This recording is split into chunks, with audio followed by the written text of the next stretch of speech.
टुनटुनी ससुराल में बहुत से सपने सजा कर आई थी। सोचा था बंटी की नौकरी है, अच्छा घर है, जो तंगी मायके में देखी है वो ससुराल में नहीं मिलेगी। छोटा परिवार है, बंटी की 2 बहनें और माँ है, पिताजी थे नहीं। ससुराल में राज करूंगी। कुछ दिन बहुत अच्छे बीते, मगर एक दिन पता चला कि बंटी की नौकरी छूट गई। सारे सपने हवा हो गए। अब हम क्या करें बंटी, कहाँ से खर्चा चलेगा? अभी तुम्हारी 2 जवान बहनें भी कुंवारी हैं, उनकी भी शादी करनी पड़ेगी। कैसे होगा सब? क्या करूं टुनटुनी, कंपनी घाटे में चल रही थी इसलिए बंद हो गई, पर तुम चिंता मत करो, सब ठीक हो जाएगा।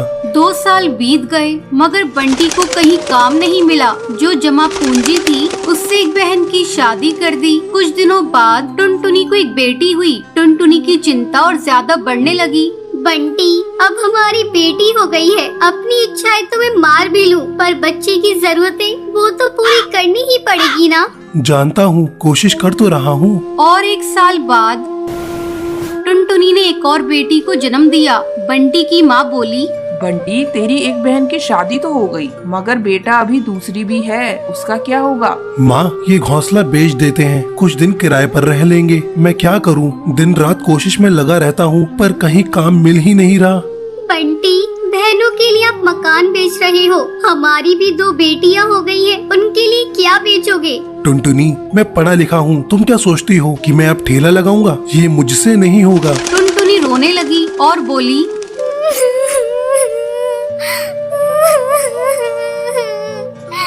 तो क्या मैं अपने बच्चों के लिए 10 रुपए के अनाज के लिए भी तरसती रहूं? दोनों बच्चियां दाने के लिए रोती रहती हैं। क्या पानी से उनका पेट भरती रहूं? जब तक कोई नौकरी नहीं मिलती तब तक तो कुछ कर ही सकते हो, या मुझे ही काम करना पड़ेगा?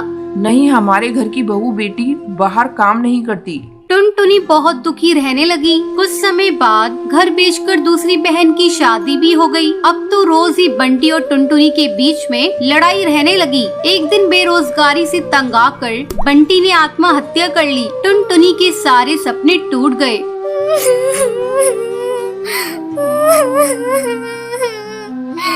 मैं बिल्कुल अकेली हो गई हूँ। अब जिम्मेदारी टुनटुनी के सर पर थी। बूढ़ी सास, अपनी 2 बेटियां और घोंसले का किराया। कुछ आसपास के पक्षी गरीब समझकर बच्चियों को पुराने कपड़े और खाना देकर मदद कर दिया करते थे। टुनटुनी अपनी सास से बोली, माँ, 2 महीने गुजर गए, जो घर का पैसा बचा था वो सब खर्च हो गया। अब मुझे ही कोई काम करना पड़ेगा। जिस गरीबी में हमारे दिन कट रहे हैं, मैं नहीं चाहती कि मेरी बच्चियाँ भी गरीबी में दिन गुजारे। मगर तू करेगी क्या बहू? अपना कुछ काम करने के लिए पैसे भी तो चाहिए।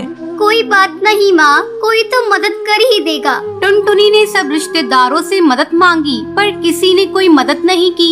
सब ये सोचते थे कि ये इतनी गरीब है, कहाँ से चुकाएगी। मायके से भी किसी तरह की कोई मदद नहीं मिली। टुनटुनी निराश हो गई और दुखी होकर रोने लगी।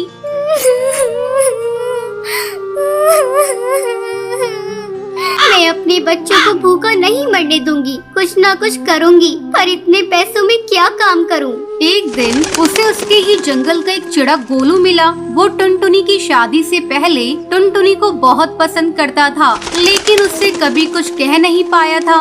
अरे टुनटुनी, कैसी हो तुम? और यहाँ कैसे? और ये क्या हाल बना रखा है तुमने अपना? गोलू, मैं ठीक हूँ, यहाँ पास में ही मैं किराए पर रहती हूँ। मगर पति तो नौकरी करते थे, फिर किराए पर कैसे?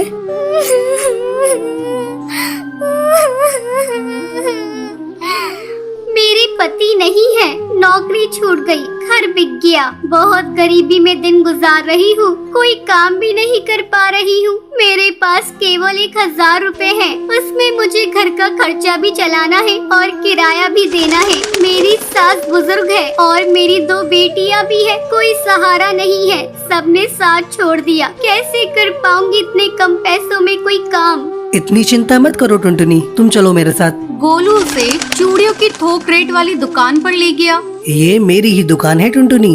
फ्री में देकर तुम्हारे आत्मसम्मान को ठेस नहीं पहुंचाना चाहता, इसलिए ये 1000 रुपए की चूड़ियां दे रहा हूँ। बाजार में इनकी कीमत बहुत ज्यादा है, पर मैं तुम्हें ये आधे रेट में दे रहा हूँ। लेकिन तुम इन्हें 20 रुपए दर्जन बेचना। ये बहुत सुंदर चूड़ियां हैं। पहले कम बेचना और जैसे ही मुनाफा दिखाई दे 30 रुपए दर्जन बेचना। टुनटुनी बहुत खुश हुई। उसकी सारी परेशानी का हल जो उसे मिल गया था, वो चूड़ियाँ बेचने लगी। चूड़ी ले लो, चूड़ी रंग बिरंगी चूड़ी ले लो, सुहागों वाली चूड़ी ले लो।